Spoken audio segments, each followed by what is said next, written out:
Now, up to 150,000 people took to the streets of London over the weekend for that Unite the Kingdom march, which, of course, was led by the far-right convict Tommy Robinson. The protest, which was initially billed as a demonstration in support of free speech, saw Elon Musk address crowds to advocate a change of government, as well as calling on supporters to, in his words, fight back or die on immigration issues.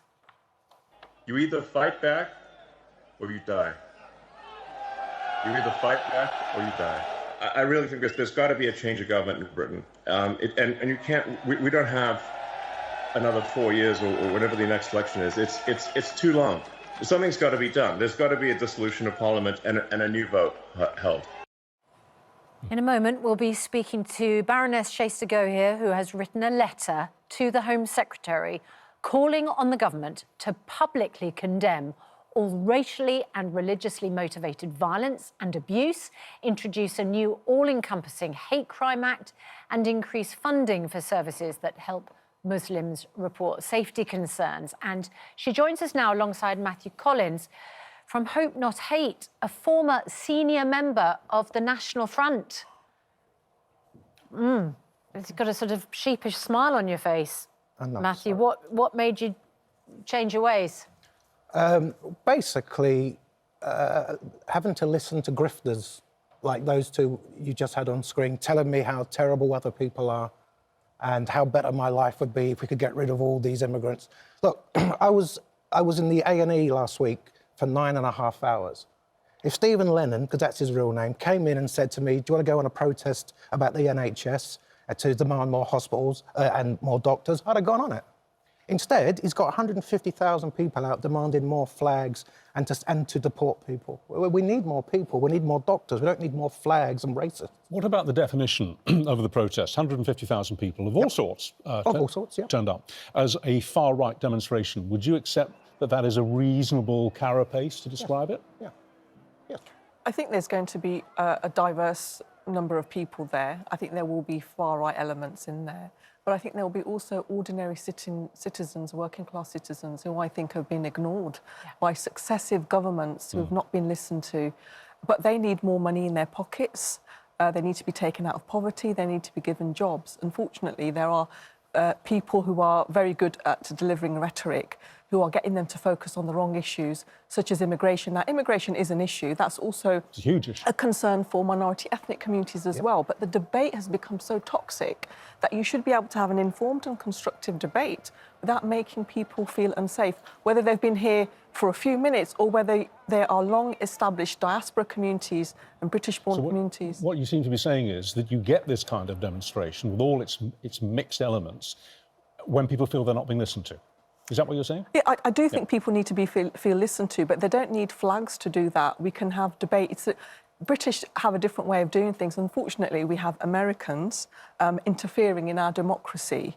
And when they sort of make, comments like that, which are inappropriate, they're trying to just cause division. This is just talking about Elon Musk. Exactly. Fight back or die. Yeah. Exactly. So you've got to think, what is the coded message there?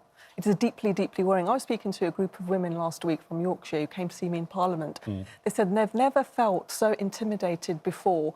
They go out now, they are regularly harassed by passers-by, by people driving by, on transport, not just verbally being abused, photographed and being filmed without permission. And people are worried about the elderly parents going out, children going to school. Even my children, adults, they check upon me saying, Mum, have you got to where you're supposed to go? It's such anxiety. There's 4 million Muslims in Britain. It's the largest minority community. And we are deeply, deeply worried about our safety. And the government, and the reason why I wrote the letter is the deafening and dangerous silence from government. Now, I know Keir Starmer said something yesterday about time. To be fair to Shabana Mahmood, she's just got into the role, but she can now set a tone that public safety matters regardless of who you are. Why did you chuckle when she made her comment about rallying around the flag?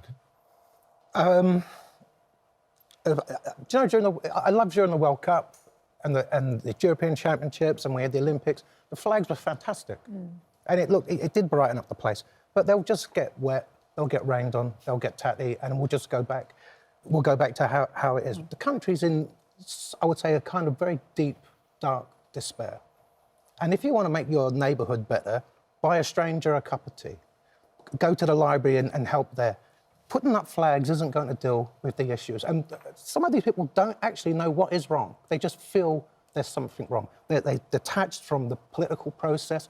Since Brexit, you know, this all started at Brexit, when people said things about this country, what it could be and what it was. And it's been none of them. And so now we're at the point, and yeah, understandable anger, disappointment, people, you know, a deindustrialised country where people don't feel they have worth or meaning, and people are saying, oh, we'll put up a flag, it'll all be better. We don't want the government to wave flags in return and say, oh, we too like flags. They're delivering good stuff. Employment Rights Bill is going through, excuse me, which some people won't like, which will give better rights to workers. But people like Reform, Tommy Robinson, they're not in favour of better rights for workers. If we have better rights in the workplace for men and women, people of colour, it will be better. These people don't campaign for the NHS. We've never had a march that big and angry for the NHS. Why not, if they care? Why not? Instead, we have marches waving flags and demanding people they've never met and they'll never know can't come here. Let's go here. The Prime Minister seems at a loss to know how to deal with the issue of immigration. Because on the one hand, he came to power saying he was going to smash the gangs, and yet the rate of illegal immigration, certainly in the boats, has in no way stopped. And it's become such a symbolic issue for those who are anti-immigration to focus on the boats. It's a really inflammatory issue. And then he did a speech saying, we're at risk of becoming an island of strangers, which seemed to play into this very divisive narrative. What would you say? Because he has to unite people who, as you say, put aside the far right, but he has to unite the people who might say, I'm on the march because, as you acknowledge, I'm concerned about immigration, and no one else is speaking for me in a way that publicly says that. How does the Prime Minister tackle that issue constructively, positively and effectively?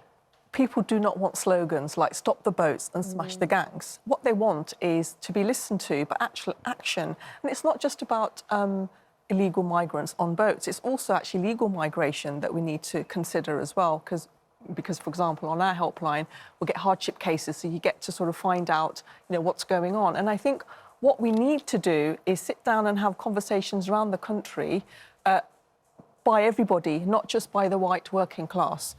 Different diverse groups on immigration. I think it's absolutely fine to be tough on immigration, but also be tough on racism and anti-Muslim hatred.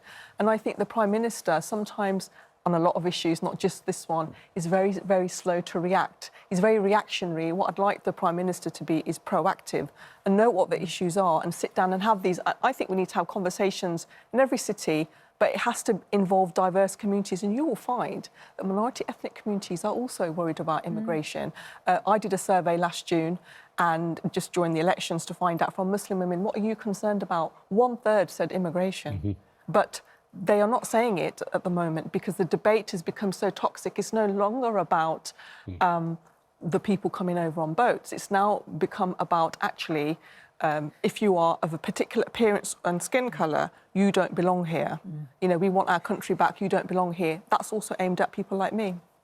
We will put all of those points to Baroness Jackie Smith, who is the Minister on the programme this morning. He's going to talk to us in just a couple of minutes. Thank you both very much indeed.